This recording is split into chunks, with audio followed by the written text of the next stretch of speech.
آگے اللہ سبحانہ تعالیٰ فرماتے ہیں لیسا نہیں ہے علیکم تم پر جناحن کوئی گناہ ان یہ کہ تبتغوا تم تلاش کرو فضلاً فضل کو من ربکم اپنے رب کی طرف سے. جہاں تم زیادہ راہ لے جا سکتے ہو وہاں تم اس سفر حج میں کوئی کام کاج اور کاروبار بھی کر سکتے ہو. تم تجارت کرو، کاروبار کرو، کوئی گناہ کی بات نہیں. تم اللہ کا فضل تلاش کر سکتے ہو. ان تبتغوا فضلا من ربکم، فضلاً سے مراد یہاں پر رزق ہے کہ حج کے دوران تم رزق تلاش کر سکتے ہو، تجارت کر سکتے ہو. عربوں نے حج کی روحانیت ختم کر کے اس کو کمرشلائز کر دیا تھا. اسلام نے آ کر حج کو تقوی سے جوڑ دیا. تو اس پر بعض صحابہ کو یہ خیال آیا کہ حج کے دنوں میں تجارت گناہ ہے.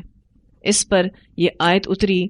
اللہ نے انسانی ضرورت کا خیال رکھتے ہوئے اجازت فرما دی، جبکہ اصل مقصد حج ہی ہو اور تجارت سے حج کے ارکان وغیرہ میں خلل نہیں آنا چاہیے. تو یہاں تقوی سے جڑے غلط عقیدے کی تردید ہو رہی ہے کہ حج پر جاؤ تو کوئی دنیاوی کام نہیں کر سکتے. تو اللہ سبحانہ تعالیٰ فرماتے ہیں ایسی کوئی بات نہیں. لیس علیکم جناح ان تبتغوا فضلا من ربکم. تو ایک حد میں رہتے ہوئے اس سفر سے فائدہ اٹھایا جا سکتا ہے، کیونکہ حلال کمانا بھی عبادت ہے.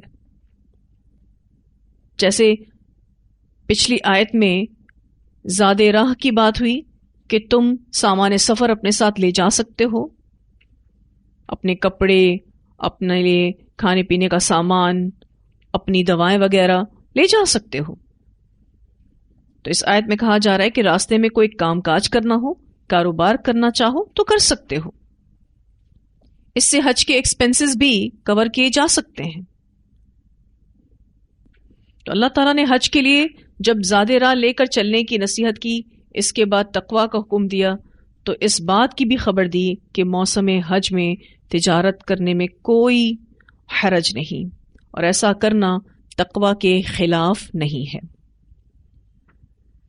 جیسا کہ زمانہ جاہلیت میں لوگ سمجھتے تھے کہ حج کے ساتھ تجارت کرنا اچھی بات نہیں. ایک روایت آتی ہے سیدنا عبداللہ بن عباس رضی اللہ تعالی عنہما فرماتے ہیں کہ عکاظ، مجنہ اور ذوالمجاز زمانہ جاہلیت کے بازار تھے. جیسے ہر شہر کے بازاروں کے کچھ نام ہوتے ہیں، تو یہ زمانہ جاہلیت کے بازار تھے جس میں عکاظ، مجنہ اور ذوالمجاز. لوگوں نے موسم حج میں تجارت کو گناہ سمجھا تو اللہ تعالیٰ نے یہ آیت نازل فرما دی، لیس علیکم جناح ان تبتغوا فضلا من ربکم. اسے بخاری نے روایت کیا ہے. ایک اور روایت آتی ہے، ابو امامہ تمیمی بیان کرتے ہیں کہ میں نے سیدنا عبداللہ بن عمر رضی اللہ عنہما سے پوچھا کہ ہم کرائے کا کام کرتے ہیں تو کیا ہمارا حج ہو جائے گا؟ فرمایا، کیا تم طواف نہیں کرتے، عرفہ میں نہیں آتے، جمرات کو رمی نہیں کرتے اور اپنے سروں کو نہیں منڈواتے؟ ہم نے عرض کی، کیوں نہیں؟ تو ابن عمر رضی اللہ عنہما نے فرمایا کہ نبی اکرم صلی اللہ علیہ وسلم کی خدمت میں حاضر ہو کر ایک شخص نے یہی سوال کیا تھا جو تم نے مجھ سے پوچھا ہے، تو آپ نے اسے ابھی کوئی جواب نہیں دیا تھا کہ جبرائیل علیہ السلام یہ آیت کریمہ لے کر نازل ہو گئے، لیس علیکم جناح ان تبتغوا فضلا من ربکم. تم پر کوئی گناہ نہیں کہ اپنے رب کا کوئی فضل تلاش کرو. نبی اکرم صلی اللہ علیہ وسلم نے اسے بلایا اور فرمایا، تم حاجی ہو. اسے مسند احمد نے روایت کیا ہے. یعنی تم حج کے ارکان کے ساتھ کوئی نہ کوئی بزنس کر سکتے ہو، کوئی ممانعت نہیں ہے. بس یہ ہے کہ تجارت سے حج کے ارکان وغیرہ میں خلل نہیں آنا چاہیے. اصل مقصد حج ہونا چاہیے. پھر اللہ سبحانہ تعالیٰ فرماتے ہیں، فَإِذَا پھر جب أَفَضْتُمْ تم پلٹو. أَفَضْتُمْ کا لفظ فا یا ضاد سے ہے، پانی کے ریلے کو کہتے ہیں. مراد انسانوں کی جماعت یا ہجوم اکٹھے نکلے، گروہ در گروہ نکلنا، اور منتشر ہونا. دیکھیں یہاں پر لفظ رجعتم استعمال نہیں ہوا ہے، افدتم استعمال ہوا ہے. پھر جب تم پلٹو، کیونکہ عرفات کے میدان میں سب لوگ جمع ہو جاتے ہیں اور پھر گروپس کی شکل میں نکلتے ہیں. تو اللہ سبحانہ تعالیٰ فرماتے ہیں فَإِذَا أَفَضْتُم مِّنْ عَرَفَاتٍ، عرفات سے. عرفات مکہ سے 22 کلومیٹر دور علاقہ ہے اور یہ حدود حرم میں نہیں آتا. تو جو علاقے حدود حرم میں آتے ہیں ان کو حرم کہا جاتا ہے، اور وہ علاقے جو حدود حرم سے باہر ہیں ان کو حل کہا جاتا ہے. حل یعنی ایسی جگہ جو حلال ہے. اب جیسے حرم کو حرم اس لیے کہا جاتا ہے کہ وہاں پر جنگ نہیں ہو سکتی، لیکن جو ایریاز حل میں آتے ہیں وہاں جنگ ہو سکتی ہے. حدود حرم میں درخت نہیں کاٹا جا سکتا، لیکن حل کا جو ایریا ہے وہاں درخت کو کاٹا جا سکتا ہے. اللہ سبحانہ تعالیٰ فرماتے ہیں فَإِذَا، پھر جب أَفَضْتُم تم پلٹو من عرفات، عرفات سے. تو یہاں معلوم ہوا کہ ارکان حج میں سے عرفات میں وقوف بہت ضروری بلکہ رکن اعظم ہے. ایک روایت آتی ہے آپ صلی اللہ علیہ وسلم نے 3 بار فرمایا حج عرفات کی حاضری ہے، حج عرفات کی حاضری ہے، حج عرفات کی حاضری ہے. منا کے 3 دن ہیں.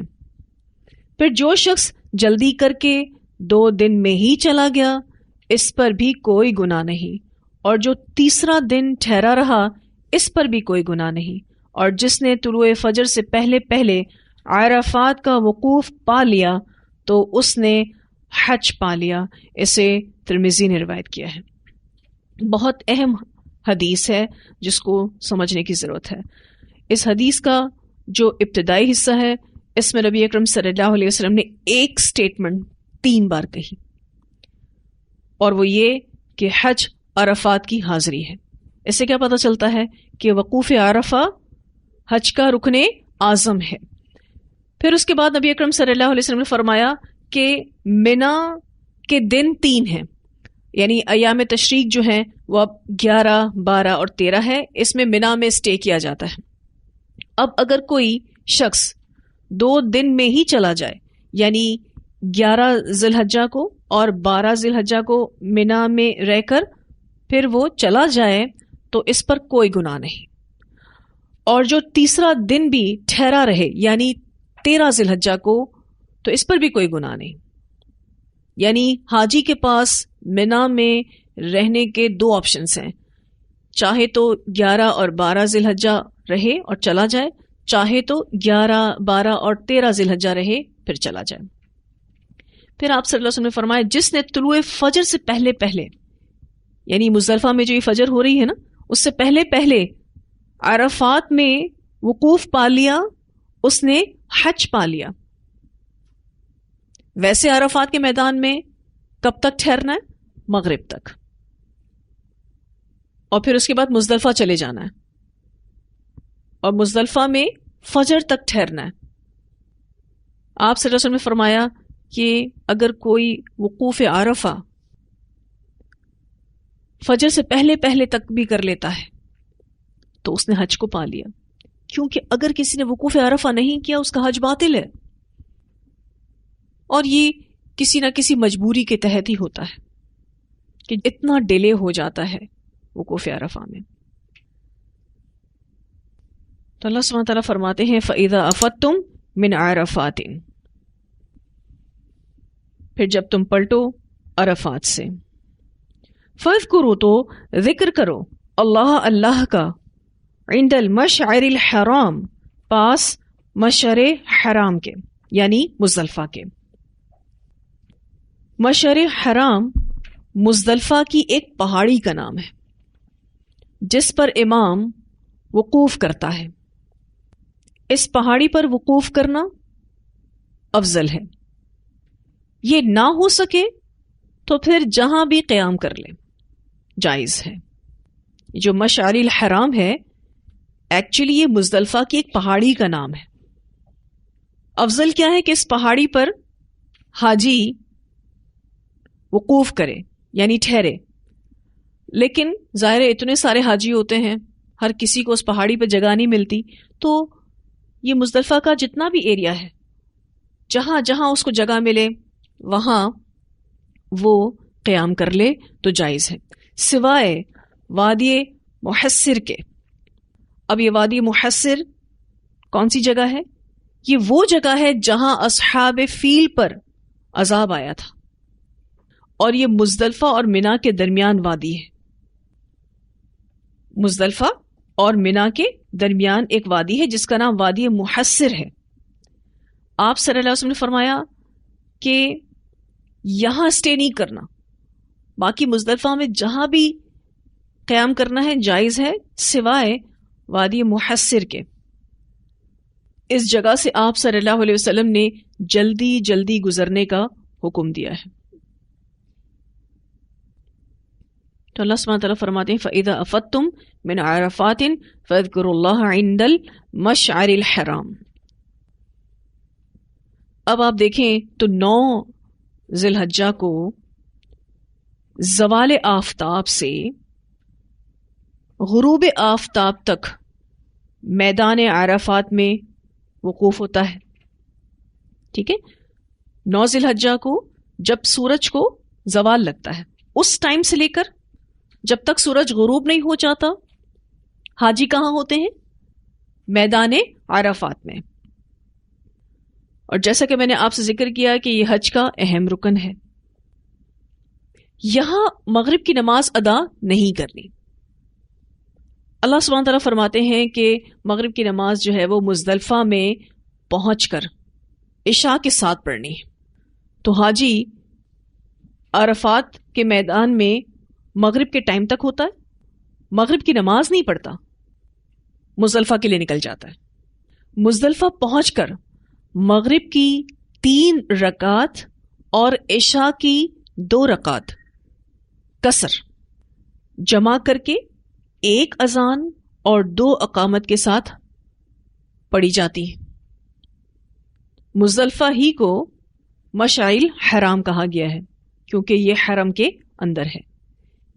اور جیسے کہ ٹیکسٹ میں بھی مینشن ہے کہ یہاں ذکر الہی کی تاکید ہے اور یہاں رات گزارنی ہوتی ہے.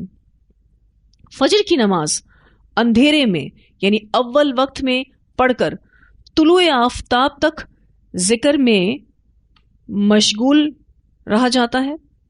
طلوع آفتاب کے بعد پھر منا چلے جانا ہوتا ہے. اب یہ ایک چکر ہے پورا حج کا. حج شروع ہوتا ہے منا سے، منا پہنچتے 8 ذی الحجہ کو یہ ٹریولنگ شروع ہوتی ہے. پھر 9 ذی الحجہ کو صبح کس ٹائم پر؟ جب سورج کو زوال لگ رہا ہوتا ہے. کہاں پہنچنا ہے؟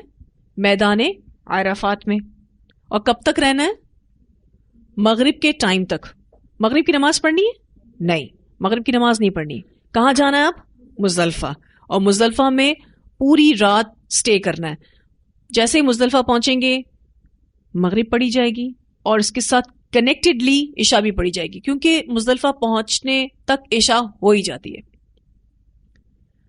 مغرب چونکہ قصر نہیں کی جا سکتی، 3 رکعتیں پوری پڑھی جاتی ہیں، لیکن عشاء قصر پڑھی جائے گی. دونوں کو جمع کیا جائے گا. جب جمع کیا جاتا ہے نا 2 نمازوں کو تو 1 اذان دی جاتی ہے، اقامتیں 2 کہی جاتی ہیں. پھر اس کے بعد پوری رات وہاں گزارنی ہے. ذکر الہی کی تاکید ہے تو ذکر الہی خوب کرنا ہے. فجر کی نماز اندھیرے میں پڑھی جاتی ہے، یعنی اول وقت میں پڑھی جاتی ہے. پھر اول وقت میں پڑھ کے ابھی بھی وہاں مزدلفہ کو چھوڑنا نہیں ہے، طلوع آفتاب تک ذکر الہی کرتے رہنا ہے، کرتے رہنا ہے. طلوع آفتاب کے بعد منا آنا ہے. اب پورا سرکل ہو گیا. منا سے چلے، عرفات گئے، عرفات سے مزدلفہ، مزدلفہ سے منا. یہ پورا ایک چکر لگ گیا تو یہ ہو گیا حج. منا آتے ہیں جیسے جمرات کو کنکریاں مارتے ہیں، پہلا کام. پھر اس کے بعد قربانی کرتے ہیں، پھر اس کے بعد سر منڈواتے ہیں مرد حضرات، اور عورتیں اپنے بالوں کی ایک لٹ کو کاٹ لیتی ہیں. پھر اس کے بعد احرام اتر جاتا ہے. حاجی کو سٹے کرنا ہے مینا میں 2 دن اور 11 اور 12 ذی الحجہ ایک آپشن، یا پھر 3 دن اور 11، 12 اور 13 ذی الحجہ. ایک روایت آتی ہے، سیدنا جابر رضی اللہ تعالیٰ عنہ بیان کرتے ہیں کہ رسول اللہ صلی اللہ علیہ وسلم عرفات میں آئے. وہاں نمرہ کے مقام پر آپ کے لیے ایک خیمہ لگا دیا گیا. آپ نے اس میں قیام فرمایا. آج آپ کو وہاں پر مسجد نمرہ نظر آتی ہے. جب سورج ڈھل گیا تو آپ صلی اللہ علیہ وسلم نے اپنی اونٹنی قصوہ کو کسنے کا حکم دیا. جب وہ کس دی گئی تو آپ اس پر سوار ہو کر بطن وادی میں آ گئے اور لوگوں کے سامنے ایک خطبہ دیا. پھر مؤذن نے اذان دی، پھر اقامت کہی، پھر رسول اللہ صلی اللہ علیہ وسلم نے ظہر کی نماز پڑھائی، پھر مؤذن نے اقامت کہی، پھر آپ صلی اللہ علیہ وسلم نے عصر کی نماز پڑھائی. یہاں سے کیا پتہ چلتا ہے کہ آپ صلی اللہ علیہ وسلم نے عرفات کے میدان میں 2 نمازوں کو جمع کیا، ظہر اور عصر. ان دونوں نمازوں کے درمیان کچھ نہیں پڑا. پھر آپ سوار ہو گئے یہاں تک کہ موقف میں آ گئے. وہاں آپ نے غروب آفتاب تک وقوف فرمایا. پھر جب شفق کی زردی کم ہو گئی تو آپ وہاں سے روانہ ہو کر مزدلفہ پہنچے. وہاں آپ نے مغرب اور عشاء کی نماز پڑھائی. پھر آپ لیٹ گئے یہاں تک کہ جب صبح صادق ہوئی تو آپ نے صبح کی نماز اذان اور اقامت کے ساتھ ادا کی. پھر آپ قصوہ پر سوار ہو گئے اور مشعر حرام پہنچ کر قبلہ رو ہو گئے. پھر آپ نے وہاں وقوف فرمایا. آپ دعا کرتے رہے، الحمدللہ کہتے رہے اور اللہ کی توحید بیان کرتے رہے یہاں تک کہ خوب روشنی ہو گئی تو آپ طلوع آفتاب سے پہلے مینا روانہ ہو گئے. اسے مسلم نے روایت کیا ہے. تو یہاں اس ٹیکسٹ میں جو بتایا جا رہا ہے فَإِذَا أَفَضْتُم مِّنْ عَرَفَاتٍ فَاذْكُرُوا اللَّهَ عِندَ الْمَشْعَرِ الْحَرَامِ. پھر جب تم پلٹو عرفات سے تو ذکر کرو اللہ کا پاس مشعر حرام کے. اللہ کا ذکر کرنے کا کہا جا رہا ہے، اور اللہ کا ذکر کرنے سے ایک مراد مفسرین کہتے ہیں کہ جو مزدلفہ میں نماز پڑھی جاتی ہے مغرب کی، عشاء کی اور فجر کی، وہ مراد ہے، کیونکہ نماز افضل ذکر ہے نا.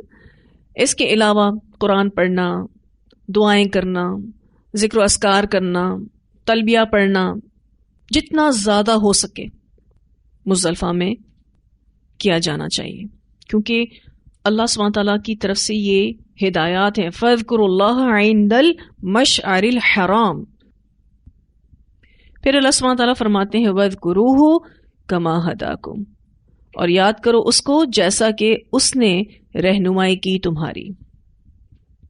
اس حصے سے خود ساختہ طریقے اختیار نہیں کرنا چاہیے واضح کر دیا گیا، کیونکہ ہر کوئی اگر اپنی مرضی سے دین میں باتیں شامل کرے گا تو دین کا نقشہ کچھ سے کچھ ہو جائے گا، دین کی شکل بگڑ جائے گی. اہل عرب نبی اکرم صلی اللہ علیہ وسلم سے پہلے حج کیا کرتے تھے، جیسا کہ ہم سب یہ بات پڑھ چکے ہیں. اس کی ابتدا ابراہیم علیہ السلام نے کی تھی، لیکن لوگوں نے اس میں یعنی حج میں منمانی چیزیں جمع کر لی تھی. تو کہا جا رہا ہے کہ اللہ نے جیسا بتایا ہے ویسا ہی ذکر کرنا ہے. وَإِنْ اور بے شک کنتم تھے تم من قبل ہی اس سے قبل لمن الضالین البتہ ان میں سے جو راہ گم کردہ ہیں. اس سے پہلے تم بھٹکے ہوئے لوگوں میں سے تھے، اسی لیے ان کے طریقے پر مت چلو، جو طریقہ نبی اکرم صلی اللہ علیہ وسلم کے ذریعے اللہ تعالیٰ نے بتایا ہے اس پر چلو. وَإِن کا ترجمہ یہاں بے شک کیا جا رہا ہے. اس کی وجہ یہ ہے کہ یہ اصل میں انا ہے.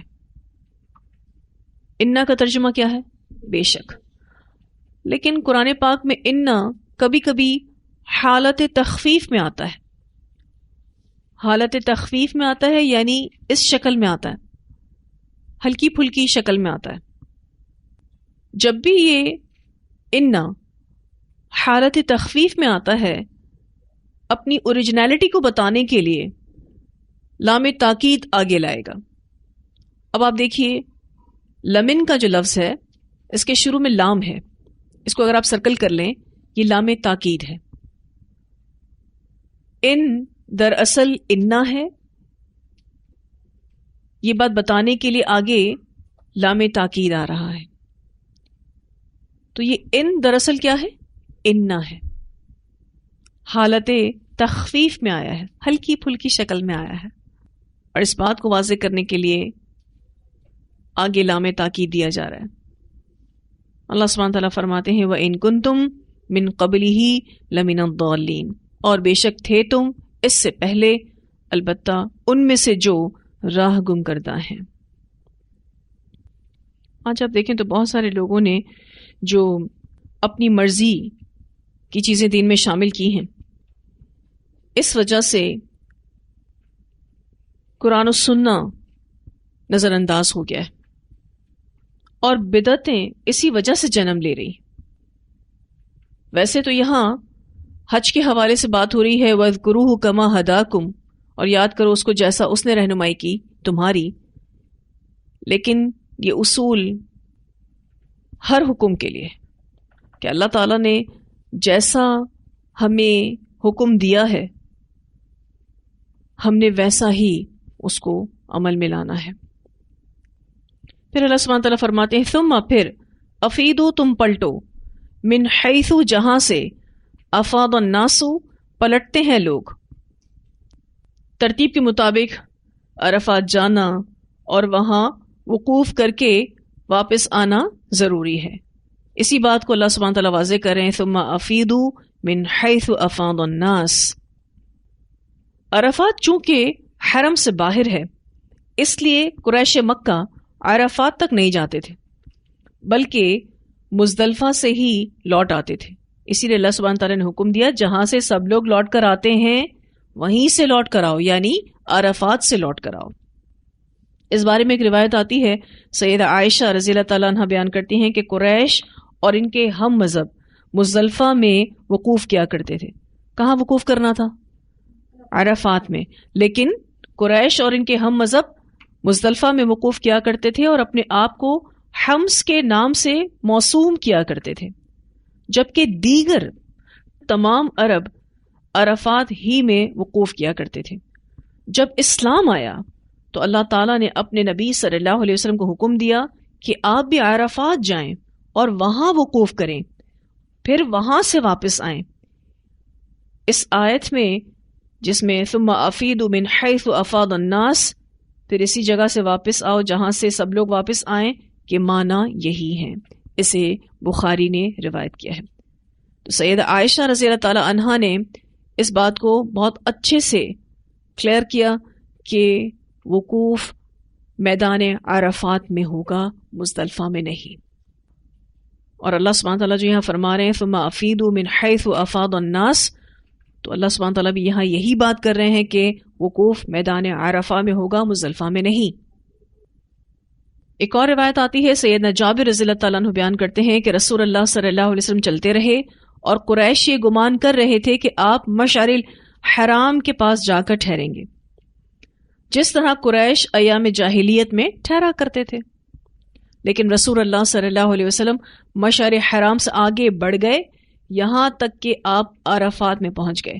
وہاں آپ نے دیکھا کہ آپ کے لیے نمرہ میں خیمہ لگایا گیا ہے. آپ صلی اللہ علیہ وسلم اترے اور اس میں قیام کیا. اسے مسلم نے روایت کیا ہے. یعنی خود رسول اللہ صلی اللہ علیہ وسلم نے کہاں وقوف کیا؟ عرفات کے میدان میں. اب سوال یہ پیدا ہوتا ہے کہ مشرکین مکہ عرفات کے میدان میں وقوف کیوں نہیں کرتے تھے؟ جیسا کہ میں نے آپ سے ذکر کیا کہ عرفات کا علاقہ حدود حرم میں نہیں آتا تھا، تو مشرکین مکہ عرفات میں وقوف اس لیے نہیں کرتے تھے کہ ہماری شان میں کمی آ جائے گی. اس بارے میں ایک اور روایت آتی ہے، سیدنا ابن عباس رضی اللہ تعالیٰ عنہما سے روایت ہے کہ جو تمتع کی نیت سے عمرے کے بعد احرام کھول دے، جب تک حج کا احرام نہ باندھے بیت اللہ کا نفل طواف کرتا رہے. ٹھیک ہے، حج تمتع میں ایسا ہوتا ہے نا کہ عمرہ کرنے کے بعد پھر احرام اتار دیا جاتا ہے. تو ابن عباس کہتے ہیں کہ جب تک حج کا احرام نہیں باندھ رہا تب تک بیت اللہ کا نفل طواف کرتا رہے. پھر جب حج کا احرام باندھے اور عرفات جانے کو سوار ہو تو حج کے بعد جو قربانی ہو وہ کر لے. خواہ اونٹ ہو یا گائے ہو یا بکری ہو، اور اگر قربانی میسر نہ ہو تو حج کے دنوں میں عرفہ کے دن سے پہلے 3 روزے رکھے، اور اگر تیسرا روزہ عرفہ کے دن آ جائے تب بھی کوئی حرج نہیں۔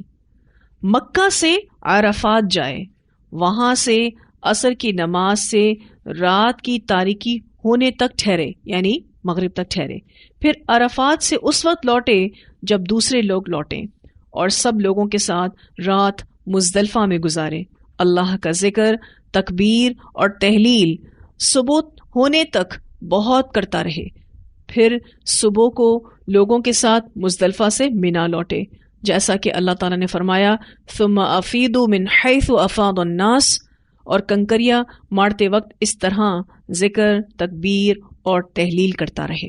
اسے بخاری نے روایت کیا ہے۔ ذکر تو کوئی بھی ہو سکتا ہے، سبحان اللہ، الحمدللہ، اللہ اکبر، اسی طرح سے تکبیر، اللہ اکبر، اور تکبیر کی بھی اور بہت ساری ویریشنز ہیں، ورژنز ہیں، اللہ اکبر کبیرہ والحمدللہ کثیرہ وسبحان اللہ بکرۃ واصیلا۔ اسی طرح سے تحلیل کرتا رہے، تحلیل یعنی لا الہ الا اللہ۔ کتنا مختصر انداز میں ابن عباس نے حج کا طریقہ واضح کر دیا۔ پھر اللہ سبحانہ تعالیٰ فرماتے ہیں وَاسْتَغْفِرُ اللَّهَ، اور اللہ سے بخشش مانگو، یعنی عرفات سے جب بھی پلٹ کر آؤ تو اللہ سے معافی مانگو۔ مزدلفہ میں سب سے زیادہ کیا جانے والا ذکر استغفار ہے، کہ اپنے گناہوں کا اعتراف کرنے سے نیکی کی توفیق ملتی ہے۔ سیدہ عائشہ رضی اللہ تعالیٰ عنہ بیان کرتی ہیں کہ رسول اللہ صلی اللہ علیہ وسلم نے فرمایا، کوئی دن ایسا نہیں کہ جس دن اللہ تعالیٰ اپنے بندوں کو عرفہ کے دن سے زیادہ دوزخ سے آزاد کرے، اس دن اللہ تعالیٰ بہت نزدیک ہو جاتا ہے، پھر فرشتوں کے سامنے اپنے ان بندوں پر فخر کرتا ہے اور فرماتا ہے کہ یہ لوگ کیا چاہتے ہیں۔ گویا اللہ تعالیٰ کے پوچھنے کا مقصد یہ ہوتا ہے کہ وہ اپنے بندوں کو معاف کر دے۔ اسے مسلم نے روایت کیا ہے۔ یعنی اللہ سبحانہ تعالیٰ عرفہ کے دن بہت ساری گردنیں جہنم سے آزاد کرتے ہیں۔ پھر اللہ سبحانہ تعالیٰ فرماتے ہیں ان اللہ، بے شک اللہ تعالیٰ غفور الرحیم، بخشنے والا ہے، رحم فرمانے والا ہے۔ جو بھی اس سے استغفار کرے گا اللہ اس کو بخشے گا اور اس پر مہربانی کرے گا۔ ليس عليكم جناح أن تبتغوا فضلا من ربكم فإذا أفضتم من عرفات فاذكروا الله عند المشعر الحرام واذكروه كما هداكم وإن كنتم من قبله لمن الضالين